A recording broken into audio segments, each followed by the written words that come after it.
To understand this conflict, it is essential to look back into the history of the area. In August of 1947, India and Pakistan were on the cusp of independence from the British. The British, led by the then Governor-General Louis Mountbatten, divided the British India Empire into the states of India and Pakistan. The British India Empire was made up of multiple princely states that were allegiant to the British but headed by a monarch, along with states directly headed by the British. At the time of the partition, princely states had the right to choose whether they were to cede to India or Pakistan. To quote Mountbatten, "Typically, geographical circumstance and collective interests, etc. will be the components to be considered. In general, the Muslim majority states went to Pakistan while the Hindu majority states went to India, although India was a secular nation. However, Kashmir was a peculiar case. While the majority of the population was Muslim, the ruler was a Hindu, Maharaja Hari Singh. However, this was not the only such case. The state of Junagadh was also faced with such a conflict. The ruler of Junagadh was a Muslim, who wished to accede to Pakistan against the wishes of his people.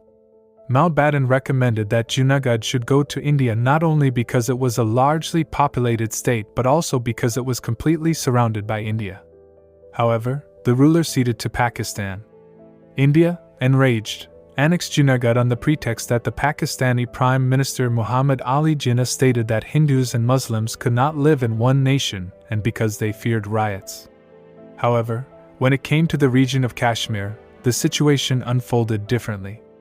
Although Kashmir was a Muslim-majority state headed by a Hindu ruler, Mountbatten recommended that Kashmir should go to India. This had to do with India being a secular state. But Hari Singh decided that Kashmir would be independent, at least for a while, because he feared that the Kashmiri Muslims would not be happy with India while the Hindus and Sikhs would not be happy in Pakistan.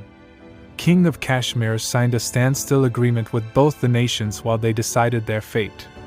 But Pakistani tribesmen invaded Kashmir in an attempt to take over the city of Srinagar, whilst looting and plundering the region.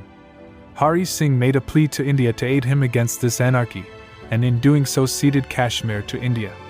This led to the First Indo-Pakistani War, also known as the First Kashmir War, that was fought between the Indian soldiers and the Pakistani tribesmen.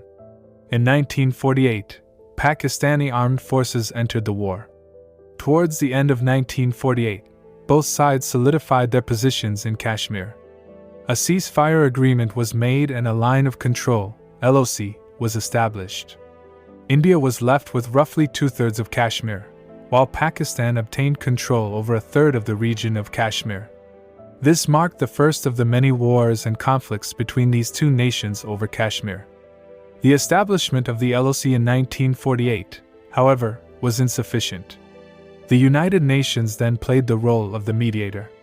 On the 21st of April 1948, the Security Council passed and adopted Resolution 47. A commission of 5 members, this commission was initially established by Resolution 39, was to go to the Indian subcontinent and aid India and Pakistan in restoring peace in Kashmir. Additionally, the commission was supposed to help these countries prepare for a plebiscite to decide Kashmir's accession.